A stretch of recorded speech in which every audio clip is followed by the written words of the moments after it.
Tudo pode ser automatizado ou deve ser automatizado. Ao olharmos para o cenário do universo digital, a gente percebe que a lógica modular ela também faz parte e muito das soluções tecnológicas.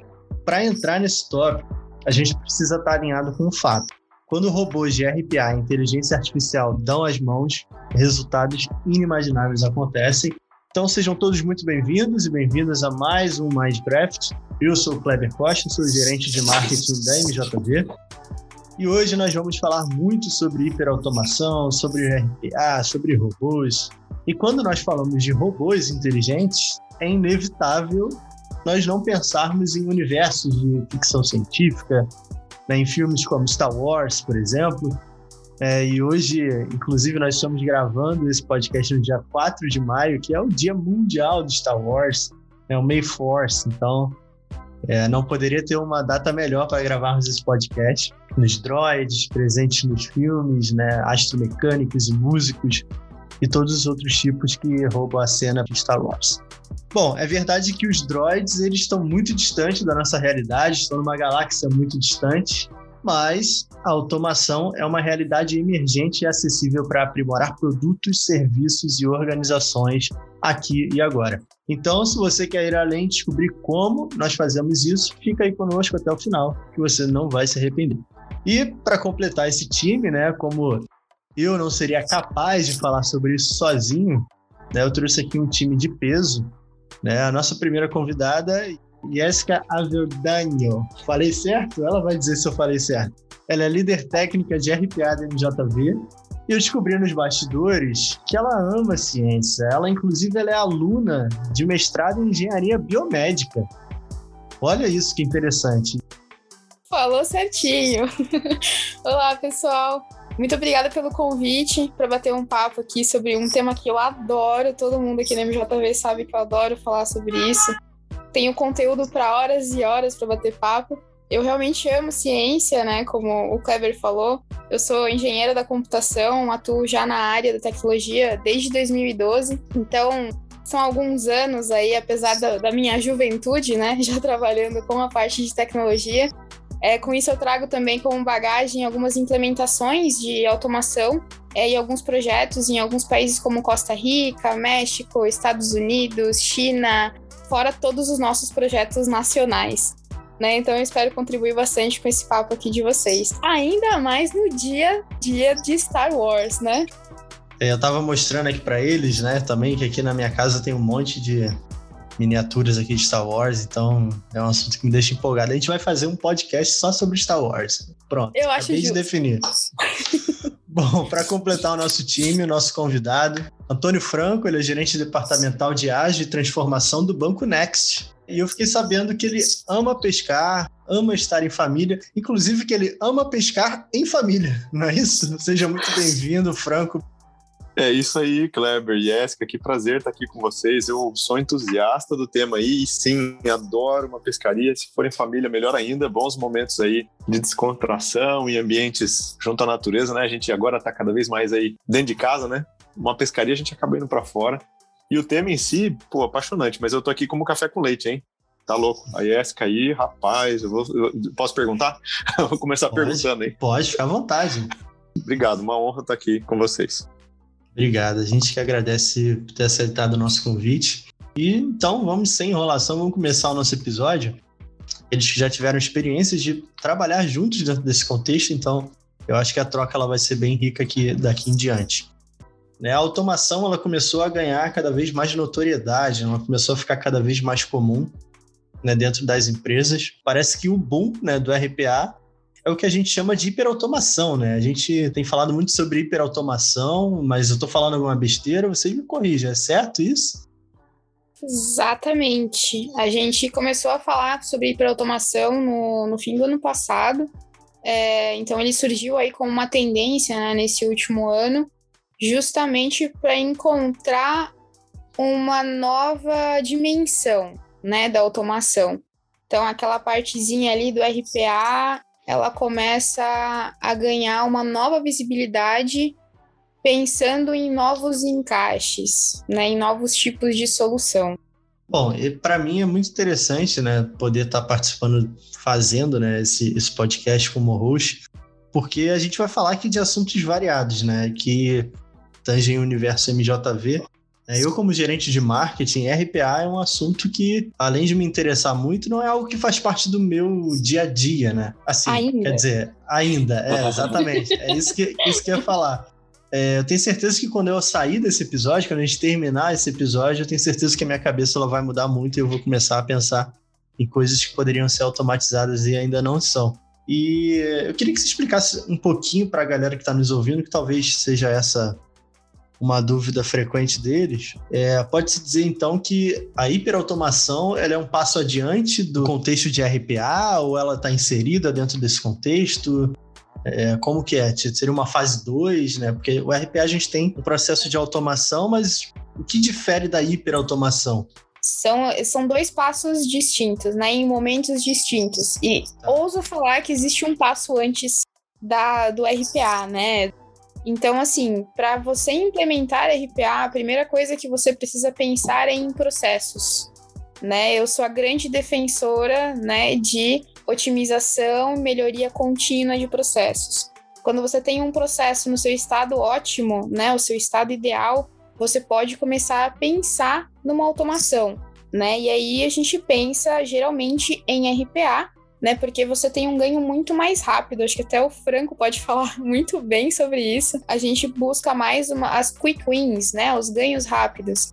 Então, a gente pega partes de processos, né, que já estão em seu estado ideal. São processos repetitivos, baseados em regra, e geralmente são processos que são baseados em regras de sim ou não, né? São processos bem simples, e encaixa isso dentro desse mundo e universo de RPA. Né? Então, esse Robotic Process Automation é automação de processos robóticos, né? São aqueles processos que são repetitivos e não exigem muito pensamento da gente, como aquele processinho de copiar e colar uma informação de um Excel para um site, por exemplo, ou vice-versa. A hiperautomação, ela vai um passo adiante, né? Ela não pensa só naquilo que é repetitivo, ela é um complemento do repetitivo para entrar na parte mais analítica e pensante. Então, aqui a gente já coloca uma nova dimensão, né? Que era aquilo que eu estava comentando com vocês. Essa nova dimensão é a dimensão da inteligência, né? E aí, não se assustem, Skynet não vai descer aqui, não vai acabar o mundo, não seremos todos substituídos. Resident Evil, né? Não vai acontecer isso, gente, calma, respirem. É uma transição, a gente está aprendendo. Quando se fala de inteligência artificial, é um método, né, de fazer algoritmos que se assemelhem ao nosso pensamento. Eles não são iguais, tá? A máquina não consegue pensar como a gente, então não se assustem, né? A ideia da hiperautomação é começar a juntar essa parte mais inteligente. É colocar, por exemplo, um processo de leitura de um documento, que o RPA não faz, porque ele tem que detectar que a foto de uma pessoa é condizente a ela, né? E não é essa a ideia do RPA. A ideia do RPA é tudo que é repetitivo, baseado em regras, sim ou não. Tem parte visual, tem parte lúdica, já não entra em RPA, entra na parte de inteligência.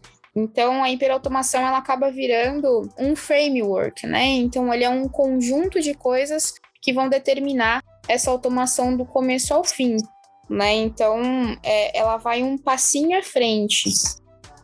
Isso, se você me permite, Jéssica e Kleber, é um processo quase que meio que darwiniano, né? Eu vou fazer um pouco de filosofia aqui, até para ajudar quem talvez não esteja tão acostumado com o tema. Ele está no nosso DNA. Se você lembrar, o Charlie Chaplin já brincava com isso, naquele filme em que ele brincava justamente com a questão da repetição, né? Do apertar parafusos, né? Ninguém gosta. Pessoalmente, não é legal, né? Você passar o dia inteiro fazendo aquele negócio ali que você fala, caramba, e às vezes gera até problema de lesão por esforços repetitivos, inclusive, né? Tem até uma questão de insalubridade associada, né? E a primeira parte da minha carreira, inclusive, eu trabalhei na indústria automotiva, né? O primeiro contato que eu tive com automação foi bem nessa linha do que a Jéssica falou. Primeiro era conhecer os processos, medi-los, ter conhecimento de onde a gente desperdiçava valor, onde tinha oportunidade para automatizar de fato. E então, aplicando automação naquele contexto, eu fui tendo meus primeiros contatos com automação mais robô, né? Como a gente enxerga com manufatura. Quando eu migrei para banco, isso lá nos idos de 2008, eu comecei a ver esse outro lado da automação aplicada aos processos que não tem uma peça envolvida, né? Tem, às vezes, coisas que, inclusive, você nem enxerga, né? Uma transferência bancária, uma contratação de um seguro, tem alguns elementos que não são tão triviais, mas eu garanto para você, o ser humano que faz atividade repetitiva, não importa se é apertando parafuso ou copiando e colando informação numa tela de computador, ele não quer ficar fazendo aquilo o dia inteiro, concorda, Jessica e Cleber? A gente quer mais, né? A gente quer liberar o potencial do ser humano para fazer mais, né? Eu acho que a hiperautomação vem para coroar isso, né? E, na minha analogia, começa como um desejo de fazer mais, puxa, eu mereço mais do que ficar copiando e colando. Isso evolui para uma automação e depois, finalmente, não sei se conversa bem, Jessica, tecnicamente, mas eu faço uma associação assim, que é o próximo passo aplicando a inteligência naquilo que vai ser automatizado. Faz sentido? É muita viagem que eu falei aqui. É exatamente isso, exatamente isso. A gente foi criado aí, e aí a gente pode pensar na parte de religião ou em parte de ciência, o que vocês preferirem. A gente é dotado de inteligência e isso existe por algum motivo, né? Então, por que desperdiçar toda essa inteligência fazendo trabalhos que são repetitivos, mecânicos e não exigem inteligência, né? Não é esse o intuito. Então, a ideia é que realmente uma nova dimensão, deixar aquilo que está no nosso DNA transcender, né? E assim poder utilizar da nossa melhor habilidade e capacidade. O pessoal, né, costuma ficar com muito medo da parte de automação, falando que a automação vai tirar o trabalho das pessoas, né? E eu gosto de deixar claro que não é assim. Ela não vai tirar o seu trabalho, né? Não vão colocar um robô para trabalhar no seu lugar. É diferente. Vão te tirar dessa tarefa, que é uma tarefa maçante, né? E que não exige nada de você, para te colocar em um lugar que é melhor, né? Você vai ter outras oportunidades. E aí, de novo, o Franco pode falar isso muito melhor do que eu, porque a gente tem case disso, né? Verdade. Então, a ideia é tirar essa parte chata, deixar que a criatividade tome conta também do espaço, né? Quantas habilidades você tem que não conhece e nunca pôde utilizar porque precisa fazer esse trabalho repetitivo? Né? Então fica aí uma indagação e um questionamento, né, para as mentes mais afoitas que acham que o robô vai tirar o seu trabalho, né? Pense um pouquinho fora da caixa, um pouquinho mais para frente. Eu acho que faz parte, como eu brinquei com a questão darwiniana, né? A evolução tem que ser assim, né? A gente tem que querer fazer melhor o que fazia ontem, amanhã o que fizemos hoje. Isso passa por automatizar aquilo que faz sentido e liberar, como você falou bem, o potencial nosso para fazer coisas ainda melhores, né? Todo mundo curte. Quando chega numa... Não sei quem a primeira vez lembra quando chegou numa máquina dessas de autosserviço para comprar qualquer coisa, né? Hoje tem de tudo, salgadinho, refri. É genial aquilo, se você olha, né? E é uma coisa que eu acho que as pessoas curtem. Esse susto que você falou, né? De caramba, e o meu emprego, o que vai acontecer com ele? Isso promove de novo, uma parte da transformação que envolve a cada um de nós, né? A gente tem que querer o upskilling, né? A gente tem que querer evoluir, aprender coisas novas. Não pode ficar nunca estacionado, né? Exatamente. É aquele negócio, né, Franco? A melhoria contínua não serve só para processos, mas para a gente também, né? Eu gosto de falar isso. Fantástico. E eu vejo isso, né? Se a gente ficar parado, se perde também. Concordo 200%. Ele começa pela gente. Eu diria que o processo, o que quer que seja que esteja no teu dia a dia, ele é consequência da sua evolução. A gente tem que pensar sempre no melhor, né? Não tem jeito, tem que evoluir. Exatamente. Sim. Esse é um ponto bem interessante, né? Quem me conhece sabe que eu sou muito apegado a processo também, né? Eu sou até bem chato com isso. E aqui no nosso time a gente tem bastante processo. Não sei se é por conta do meu background de agilista, isso acaba ficando mais forte. Mas eu também sou muito apegado a processos e, inclusive, enquanto vocês estavam falando aí, minha cabeça fica viajando aqui de coisas que a gente faz e que são corriqueiras, né, que poderiam ser automatizadas e que acabam onerando o tempo das pessoas que estão aqui no time, né? Aqueles trabalhos que ninguém gosta de fazer, mas que tem que fazer porque não vai fazer sozinho, mas que poderia facilmente ser automatizado. Isso, além de ser o que vocês falaram aí, né? De ser um ganho intelectual, porque a pessoa ela vai estar deixando de fazer um trabalho que é braçal para fazer um trabalho intelectual, podendo estar explorando o potencial máximo da pessoa. E não deixa de ser também um ganho financeiro, porque você acaba reduzindo custos, você acaba aproveitando melhor o seu tempo. Então, se você tem uma pessoa fazendo um trabalho que ele é manual, depois ela vai ter que fazer o outro trabalho que é intelectual. Então, você vai ter que consumir mais horas daquela pessoa para fazer uma determinada coisa, enquanto as duas coisas poderiam estar caminhando juntas, né? Então, eu acho que esse é um ganho bem significativo, né? E aí, esses tipos de ganho, né, a gente consegue mensurar de diversas formas e diferentes tipos, né? Então, você falou, eu vou precisar usar dessa pessoa para fazer o trabalho repetitivo e também o trabalho analítico. Então, como essa pessoa vai chegar no fim do dia? Né? Como é que vai estar o estado mental dela também e físico? Ela vai estar esgotada, ela vai estar estressada. Então, a automação entrando, né, como fator auxiliar, né, dessa pessoa, como se... Eu gosto de comparar, às vezes, com o estagiário, né? Aquele braço direito que está lá, te ajuda com essas tarefas. Você consegue deixar a pessoa mais feliz e mais satisfeita com o trabalho. É um dos benefícios que a gente encontra por onde implementa qualquer tipo de automação, de RPA, por exemplo. As pessoas se sentem mais satisfeitas, elas se sentem com mais valor, né? Elas se sentem pessoas importantes para a organização. Elas mudaram o foco e o trabalho delas, né? Elas têm outras oportunidades. Então, isso é muito importante, né? O ganho monetário também está aí, né? Na saúde mental do teu colaborador. Está aí também, né? Naquele processo que tinha muito erro, porque o teu colaborador já está esgotado, né? E ele é humano, ele vai cometer erros. Ele não acontece mais porque você colocou um robô, né? O robô, ele consegue fazer aquilo do jeitinho que mandarem para ele fazer. Então, é algo bem, bem interessante de se levar. Existem vários tipos de ganho, né, na implementação da automação. Eu queria até exaltar esse ponto que você colocou. Ele é tão importante que as pessoas se sentem pressionadas, oprimidas, acuadas, porque não é natural, né? O ser humano comete erros. A gente não é feito para ficar o dia inteiro, 24/7, como é o caso de muitos processos, mesmo que você troque de pessoas, né, com escalas, com turnos, bate sono, tem questão fisiológica, canseira, distração. A gente está no mundo da hiperconexão também, né? Seja mídias sociais, seja com as pessoas. Esse contexto nos leva a ficar muito mais suscetíveis a erros. E essa pressão, em alguns casos, por cometer erros que às vezes afetam processos cruciais, né? Em alguns pode até afetar vidas humanas, né? Se for uma prescrição médica, por exemplo, alguma coisa, uma prescrição de um medicamento, um erro pode significar risco de vida para alguém. Tirar essa pressão das pessoas significa não só qualidade de vida, tirar uma pressão injusta com o ser humano, que não é feito para isso, como também, eu queria puxar uma perninha já com o próximo ponto que é bacana, que é a experiência do cliente, né? Sempre o cliente usufrui daquilo. Pode ser que ele não saiba que tem um RPA 2, 3 por trás, mas ele vai se encantar. Se aquilo que ele levava meia hora passou a ser feito em 10 segundos, ele sai feliz daquele processo, qualquer que ele seja, e não faz ideia, mas alguém botou um RPA lá, não, Jéssica e Kleber? Exatamente.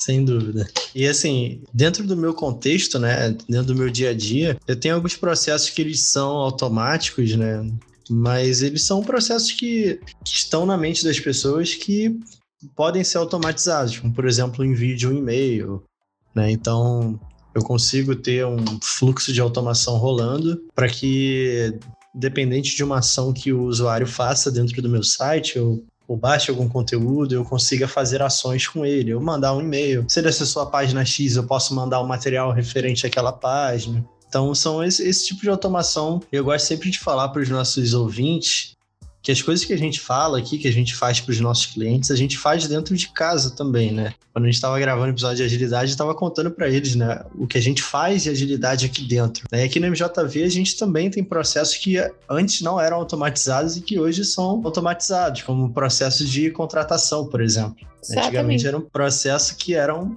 maçante, braçal, e que hoje, né, a gente tem lá o programinho Sherpa, né, que automatizou todo esse processo, né? Então Exato. A gente faz aqui dentro também, né? Não é aqui na casa de ferreiro espeto de pau, né, Jéssica? Exato. E lá no Sherpa, inclusive, a gente tem uma automação de RPA rolando para aquela conferência de documentos, passagem de um lado para o outro, né? A gente primeiro utiliza essa parte de implementação toda dentro de casa para poder levar já a experiência para fora e não cometer alguns erros iniciais, né? A gente utiliza também a nossa própria casa como um laboratório, né? Então, isso é ótimo, a gente consegue otimizar muito do que a gente tem dentro da MJV e utilizar todo esse recurso, né, de pensamento, essa massa encefálica que a gente tem aqui, de uma forma muito positiva, né? Isso é incrível. Vocês despertaram um insight aqui para mim, que é o seguinte, uma reflexão que eu considero fundamental. A gente falou muito, né, de conhecer os processos, e aqui somos 3 entusiastas, né, de processo. E se você pega um dos princípios do Lean, é sempre preocupar-se com o que agrega valor para o cliente e eliminar aquilo que não agrega. Então, antes de pensar com o mindset de o que eu vou automatizar, o que eu vou fazer, não deixe esse sentimento tomar conta antes de refletir se realmente aquele processo, antes de mais nada, faz sentido. Porque se ele não fizer sentido, você não tem que automatizar, você tem que eliminar, né, gente? Eu acho que é um mindset bacana para quem quer se aventurar aí por esse universo, tem que sempre ter esse primeiro driver. Preciso fazer aquilo de fato? Ok. Então, bora automatizar. Caso contrário, elimina ele, né? Exato. E a gente entra de novo naquela parte que eu falei, né? São 2 passos, RPA e hiperautomação. Não, são 3. Começa pelo processo. Né? Então, isso é fundamental, né? Porque aí você consegue realmente identificar, né, se vale a pena, se é isso mesmo que eu preciso ou não. A automação aqui não faz sentido, porque o processo ele não está num estado bom. Se eu melhorar meu processo, eu já tenho o ganho que eu preciso, não preciso automatizar nada. São pontos que são importantes e muito relevantes, porque se você não leva isso em consideração, você sai com uma automação frustrada, né? Então é importante bem frisar isso. Perfeito, Franco. É exatamente isso. A Jéssica como uma visão de especialista, né, em automação, e o Franco como consumidor, né, de automação. Então, eu queria saber de vocês, especificamente do Franco, como que você tomou a decisão de automatizar um determinado processo? Digamos assim, qual foi o momento mais crítico da dor que você parou e refletiu que precisava, de fato, automatizar um determinado processo? Foi quando a gente se deparou com uma situação em que a gente aplicou o clássico, né, da empatia. A gente olhou para um determinado processo e concluiu, caramba, se fosse para mim, estaria bom esse nível de atendimento? E na hora, olhamos uns para os outros e concordamos, vamos combinar? Não tá legal. Isso aqui, se fosse para uma experiência pessoal de cada um de nós, não tava bom. Então, na hora que bateu esse estalo de vestir o calçado do cliente, né, de sentir o que ele sentiu na pele, a gente, na hora, decidiu partir para essa automação, que, aliás, agradeço a todo o time MJV, que foi super parceiro conosco, desde discutir exatamente bem isso que a gente está falando, né? O que faz sentido fazer. Então, eu diria, Kleber, de maneira muito clara, foi na hora que a gente vestiu a camisa, o sapato, a roupa inteira de cliente e concluiu que aquilo não estava bom. Legal. Isso pega o gancho da pergunta que eu ia fazer para a Jéssica, né? Inclusive, de que se você já se deparou em diversas situações em que o cliente queria seguir por uma linha e você, como especialista de entender como maximizar, como tirar o máximo de proveito, né, do potencial do cliente, você sugeriu ir por um outro lado. Às vezes o cliente quer automatizar uma coisa e você entende que não é o melhor caminho ou que não é um processo que deveria ser automatizado, né? Como o Franco falou que a gente apoiou ele nisso. Já aconteceu e acontece muito, né? Os clientes que estão me escutando vão lembrar disso. Eu nego automações. Eu nego automações. Falo, não vamos fazer, porque não faz sentido, né? Aquilo, não adianta você ter o desejo de fazer isso, mas fazer de forma equivocada. Primeiro passo, respira. Vamos olhar o seu processo, vamos sobrevoar, né, esse mundo de processos que você tem. Vamos entender o que se encaixa melhor aqui, né? Não adianta nada eu querer colocar inteligência artificial em tudo, porque é a parada do momento, é a palavra que tá lá, tá todo mundo consumindo. Calma, gente, não é assim, né? Vamos começar do simples.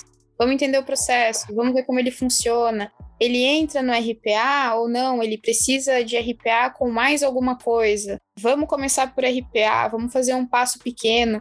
Vamos construir esse processo idealizado, né, essa automação idealizada que você quer, em pequenos passos, né? Eu gosto muito de fazer uma associação com um Lego, né? Porque eu acho que é a associação mais fácil para a gente entender. Eu tenho um Lego e quando eu sou criança eu monto coisas simples, né? Eu monto, por exemplo, um carrinho genérico com 4, 5 peças, né? Então eu começo a entender como ele funciona, eu começo a entender o meu processo. Depois do carro, eu não quero mais um carrinho simples. Eu quero um carro talvez de outra cor, né? Que faça mais sentido com o meu gosto. Então, eu já posso pensar que isso é um próximo passo já se encaixa como um RPA, por exemplo, né? Eu começo a entender a minha necessidade e aplicar a minha necessidade àquilo, que seja a necessidade de gosto de cor, né? Algo simples.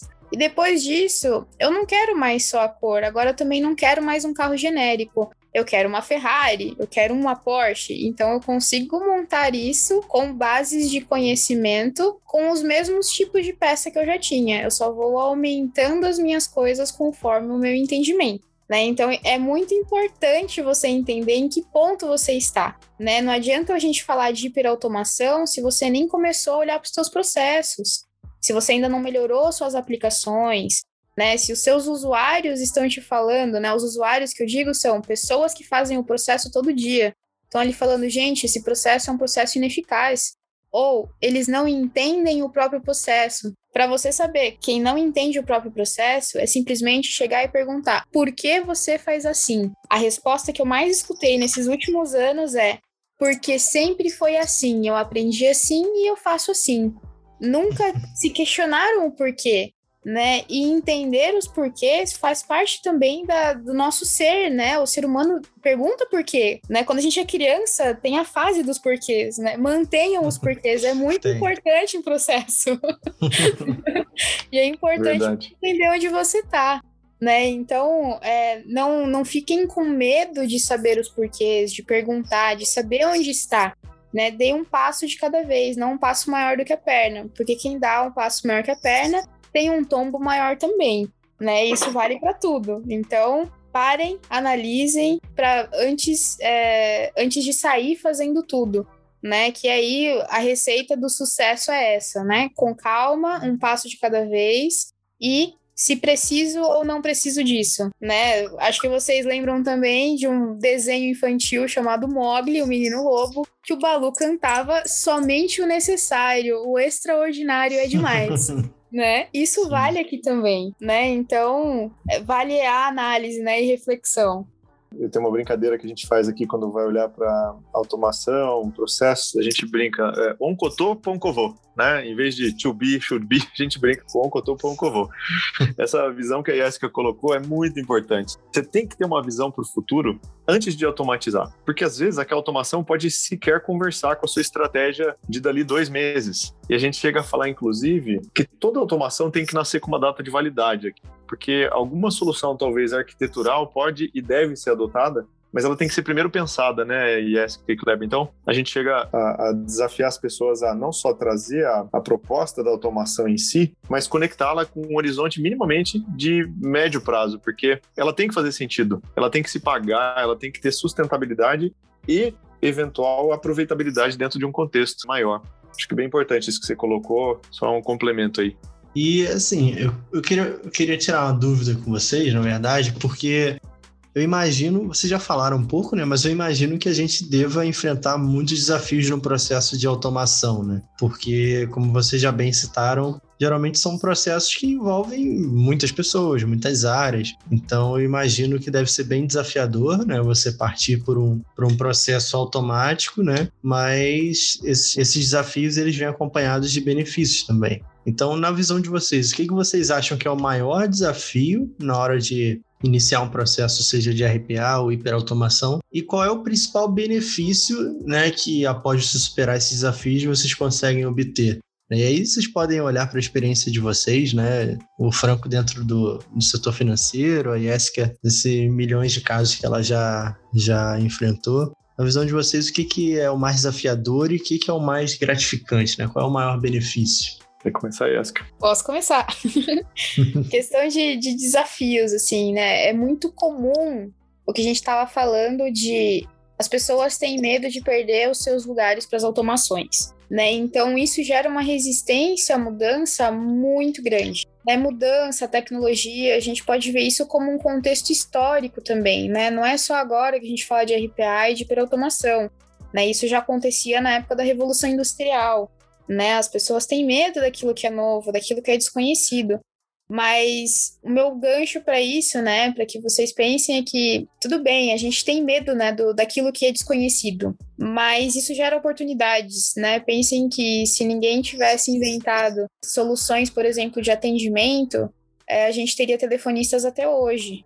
né? E quantas dessas pessoas foram capazes de fazer coisas incríveis, né, quando tiradas dessa zona de conforto, né? Então, eu acho que esse é o caminho que se deve pensar, né? Não se deve pensar como um empecilho da automação, mas sim como um benefício para te impulsionar para algo melhor. Outro desafio que é muito constante é a parte de processos, né? A gente já falou tanto aqui, é aquela sede de chegar no pote e falar hiperautomação, inteligência artificial, vamos lá, vou fazer isso. A parte de dados também, né, que tá loucamente aí, mas calma, vamos por passo, vamos uma vez, uma coisinha por vez, né? Não é chegar querendo ir na maior montanha-russa da Disney World, vamos começar devagarinho, né? Vamos por partes, vamos primeiro aqui no Hop Hari, né, para depois ver um negócio um pouco maior, né, e entender essa parte de desejo. Então, são pontos que eu vejo como desafio de contexto, assim, geral, né? Processo, resistência à mudança, resistência à tecnologia. Benefícios. A gente consegue colher muitos benefícios quando implementada uma automação, né? Então, tem toda a parte financeira, né? Que é o que a maioria busca, né? Um retorno financeiro daquele investimento. A gente não pode negar isso, né? A gente vive num mundo capitalista, então a gente precisa de um retorno financeiro em cima de algo que a gente aporta. Isso se vem por meio de muitas coisas, né? Por exemplo, o que o Franco falou, um processo ele pode impactar, por exemplo, numa vida se for um processo mal feito, né? E aqui não é diferente, né? A gente pode pensar em processos financeiros gigantes que acarretam em multas multimilionárias, dependendo do que você erra ali dentro. Então, só você não cometer esse erro já é um grande benefício. É um retorno de investimento para você, né? Valeu aquele investimento que você fez. Fora isso, a gente tem toda a parte de processos ficarem mais integrados e fluidos, né? Então, eu pensando no futuro, eu pensando em como funciona o processo, não só na minha parte, mas antes de mim e depois, deixa com que as coisas fiquem mais fluidas, né? Não fica só certo a minha parte. Fica certo do início ao fim, né? O end-to-end. Então, são coisas que a gente consegue enxergar assim como grandes benefícios, né? Além de visibilidade para tomada de decisão, né? Você tirar toda aquela parte operacional, colocar um pouco de inteligência acoplada, né? Ali dentro da RPA, já consegue trazer, por exemplo, uma ferramenta de BI para te colocar alguns gráficos, alguns indicadores, alguns KPIs, né, que são palavrinhas que estão aí na boca de todo mundo, porque todo mundo quer saber como está a sua operação, o que dá para melhorar, quais são os indicativos que estão sendo medidos, para onde eu vou com isso, né, então eu melhoro a minha tomada de decisão. Eu poderia ficar falando durante horas sobre os benefícios, mas eu vou elencar esses como os principais e deixo aqui aberto para que o Franco, né, faça seus comentários também e seus complementos. Não, você resumiu muito bem. Eu complementaria, corroborando o que você colocou, que é a palavra que eu vou usar é previsibilidade, e os gestores que estiverem ouvindo, ou mesmo os analistas, quem está trabalhando em qualquer processo, muitas vezes a gente morre no dia a dia com essas atividades, né? A gente chega no fim do dia estafado, cansado, e o que você fez? No fundo, a sensação até que não fez nada, né? Só passou o dia repetindo e tentando diminuir backlogs, né? E naquele momento você está desperdiçando a tua capacidade criativa, de planejamento, de análise, de antever problemas futuros. Então, quando a automação entra para ela te liberar desse exaustivo dia a dia de controles de backlogs, fiz ou não fiz o que eu tinha que ter feito, e passa a pensar estrategicamente, a organização ganha e muito. E não precisa nem falar sobre o indivíduo, né? Ele se sente mais feliz, mais realizado naquilo que a gente falou desde o começo, né? De se sentir, inclusive, mais útil. Então, eu diria que essa previsibilidade traz, se eu posso dizer, paz de espírito, vamos colocar assim, para gestores e profissionais que atuam em qualquer que seja o processo, né? Quando bem adotado. E um problema que eu adicionaria, a Jéssica resumiu muito bem, mas um problema que ele se torna um mito, assim como esse do vai tirar o meu emprego, é a questão de que muitas vezes a arquitetura é frágil ou considerada frágil, ou as duas coisas, né? Ela é frágil e exageradamente considerada frágil. Então, esse paradigma te limita a adotar qualquer ação. E muitos não sabem, mas existem mecanismos, né, Jéssica, de inclusive proteção, para que você não ultrapasse o que é razoável naquilo que a arquitetura pode suportar. E eu acho que esse paradigma que muitas pessoas têm, nossa, se eu adotar uma automação, ela vai provocar uma rajada que vai acabar com o meu sistema. 3 horas da manhã e eu tô ferrado. Isso é um paradigma muito frequente em todo que é organização, e a gente precisa olhar com parcimônia, né? De, caramba, ok, essa regra é importante, não deixarmos realmente nenhuma rajada ameaçar, mas deixar de automatizar também não. Então, acho que nem a um extremo nem a outro. É como qualquer medicação, né? Um medicamento em excesso pode matar, e pouco dosado pode não ajudar em nada, né? Tem que achar o meio termo, tem que aplicar a automação na dose exata, se me permitiria adicionar essa ameaça aí, para mim, é uma ameaça importante. A gente precisa quebrar esses paradigmas com bom senso, com trabalho em time, com todas as áreas participando, né? Com certeza. Você fez a analogia do remédio, eu fiz a analogia de carro, né? Então, todo carro tem um freio. Desde que a manutenção dele esteja bem feita e que tudo tenha sido muito bem planejado, não existe esse perigo, né? Então, é observar como um todo e sempre deixar ali o limitante, né? Um filtro, ele sempre vai existir. Então, esse medo é um medo que a gente consegue quebrar fácil, né? Ele não pode te travar, né? Ele tem que fazer que você ande. Tudo bem, podemos andar mais devagar para não bater, né? Mas a gente tem que continuar andando, não pode parar. E acho que, como você falou, a gente ficaria horas, né? Em vez de horas, vamos ficar mais uns minutinhos, porque eu lembrei de mais um ponto importante, que é essa questão de uma governança mínima, né? Muitas vezes a gente se aventura por automações sem planejá-las, sem aplicar o elemento que está muito presente na hiperautomação, né? Então ela acaba virando, quando usada em escala de forma não planejada, até mesmo uma ameaça. Sim, de fato, pode haver uma ameaça se você criar automações que não sejam planejadas ou que sejam endêmicas dentro de cada área de forma encilada, né? Isso pode virar uma cilada, brincando com o jogo de palavras aqui. Então, eu acho que conectando um problema já com benefício. Se você adota uma governança desde o princípio para que as áreas participem de forma multifuncional no desenho, no planejamento, nos papéis, responsabilidades que cada um tem, tendo analytics como espinha dorsal, né, de tudo que vai ser decidido, a chance disso dar certo e esse outro dos mitos não aparecer é muito grande, né? E essa que Kleber, acho que é fundamental planejar essa governança desde o princípio. Com certeza. Sim, a gente poderia dizer então que se é uma ameaça, talvez entre naquele quesito de um processo que não deve ser automatizado, né? E vocês conseguiriam... eu sei que tem toda uma questão, muitas das vezes, confidencial, mas vocês conseguem de alguma forma tangibilizar para a galera que está nos ouvindo algum processo que foi automatizado, né, que vocês participaram, e o ganho que a gente teve com esse processo? Claro, se houver alguma coisa que seja confidencial dentro de um contexto de negócio, a gente não precisa se comprometer nesse sentido. Mas se a gente conseguir tangibilizar para a galera que está ouvindo mesmo algum case que vocês tenham participado. Claro, dá para ilustrar sim.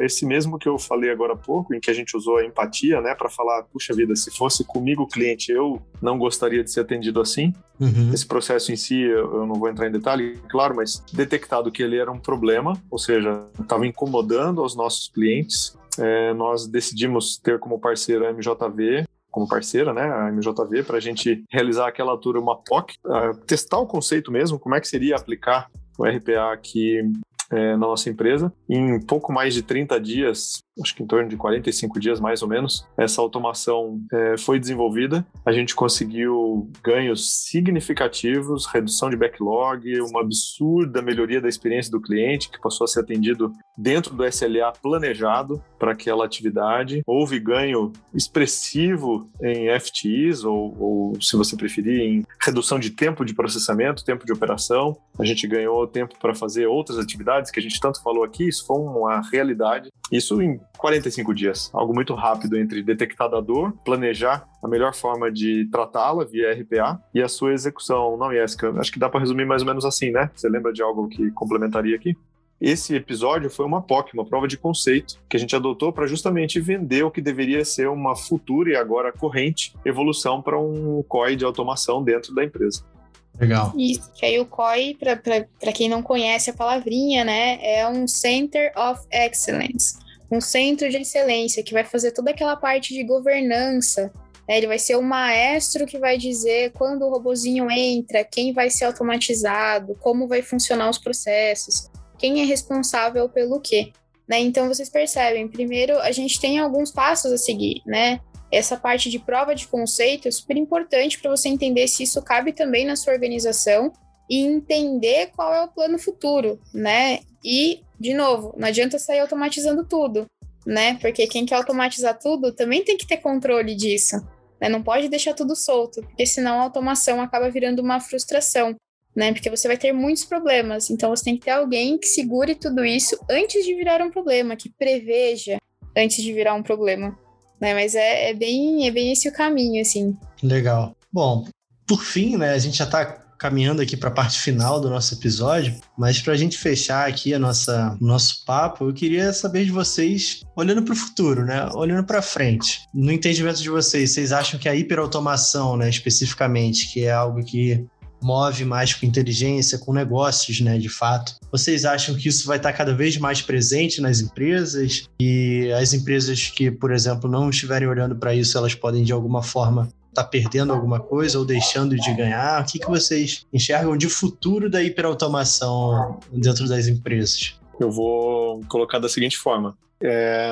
Quem ainda não percebeu que isso é necessário, eu convido a fazer uma reflexão e, se precisar, até mesmo contar com o apoio de especialistas, porque é uma necessidade. No atual mundo em que estamos, onde é imperativo você ser cada vez mais digital, cada vez mais rápido no atendimento aos clientes, com maiores e melhores níveis de atendimento, é imperativo lançar mão em algum momento de alguma estratégia de hiperautomação, com toda essa governança que a gente comentou, para que você consiga, inclusive, caminhar com outras estratégias mais estruturantes, enquanto você ganha o tempo com essa automação, nem que seja para olhar por essa forma. Então, eu diria que é necessário. E se ainda não lhe pareceu necessário, inclusive fico à disposição, se quiserem trocar ideia, eu como entusiasta do tema, estou super aberto aqui, eu tenho certeza que a MJV também, para a gente eventualmente marcar um bate-papo, se quiserem aprofundar experiências, eu acho que todos ganhamos, né? Onde não somos concorrentes, todos ganhamos. Então, indo direto à tua pergunta, sim, para mim é uma necessidade em escala planejada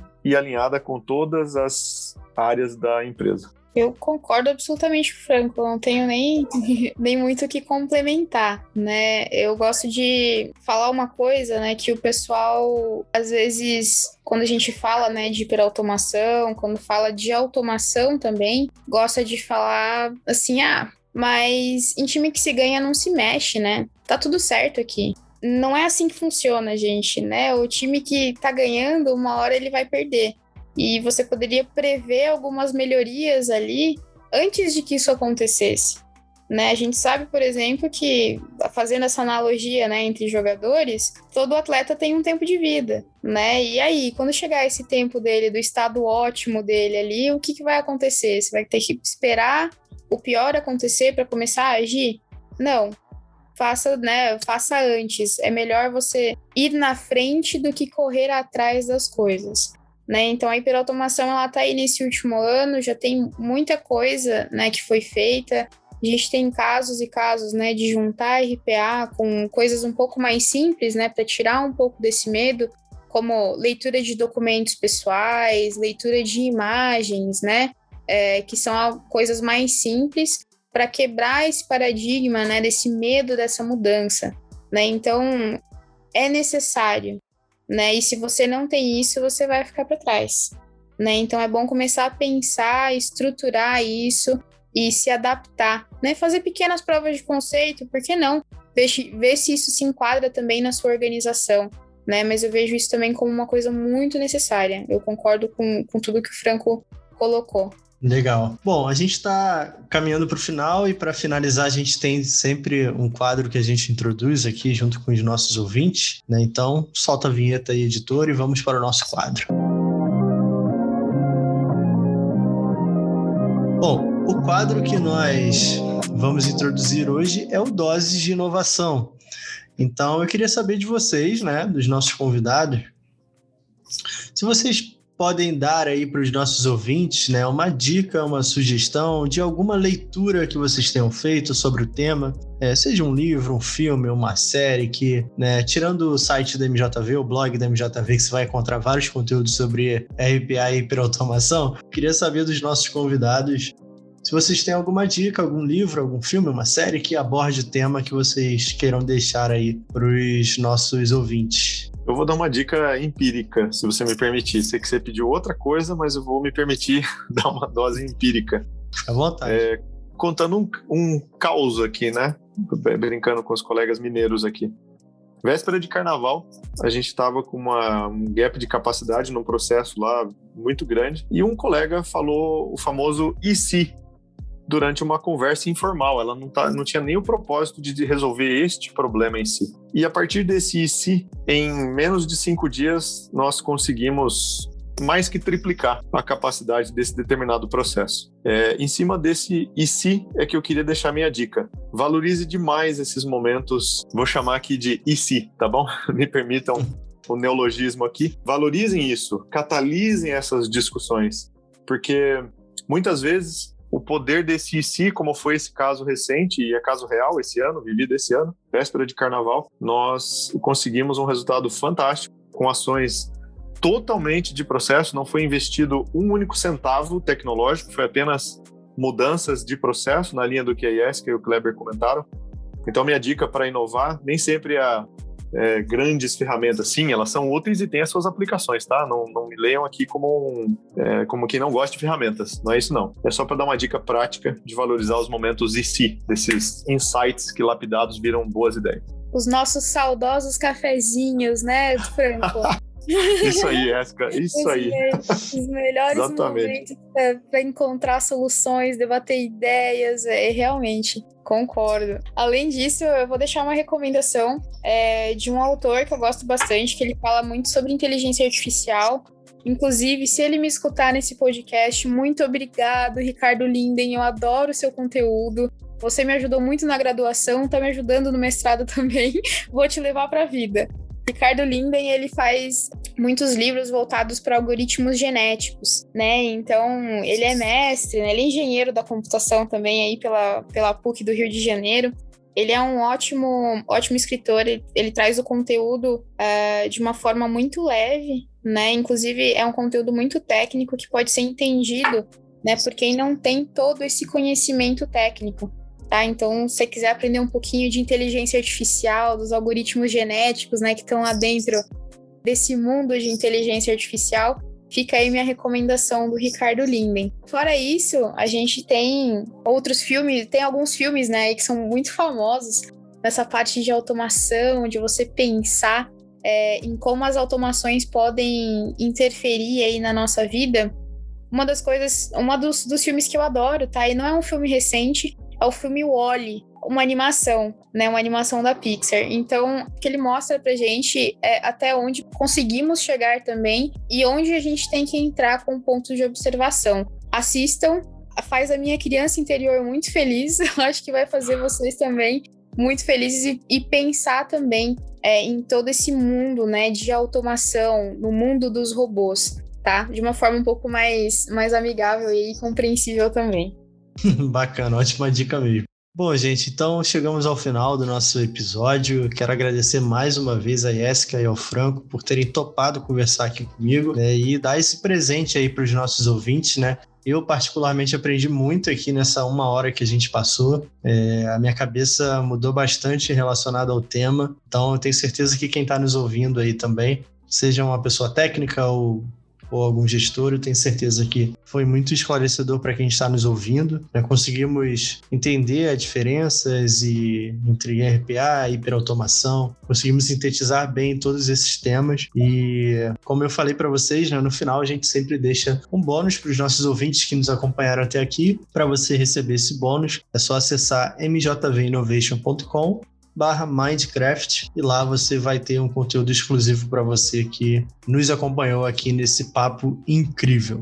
Sigam-nos nas redes sociais, tá? O Instagram é @MJVInnovationBR, no LinkedIn MJV Technology Innovation. Então, fiquem ligados porque a gente tem muitos conteúdos sobre esses e outros temas que nós abordamos aqui. E eu vejo vocês na próxima semana. Se vocês quiserem mandar uma mensagem pra gente também, o e-mail é mindcraft@mjvinnovation.com. Então, fiquem à vontade para mandar críticas, elogios, sugestões. Nós fazemos esse programa para vocês, então o feedback de vocês é muito importante. Beleza, galera? Franco, mais uma vez, obrigado. Jéssica, obrigado. Muito bom ter vocês aqui. Vejo vocês na próxima, pessoal. Até semana que vem. Um beijo no coração de todos. Tchau, tchau. Obrigada, um abraço. Pessoal. Beijo. Obrigado, gente. Tchau, tchau.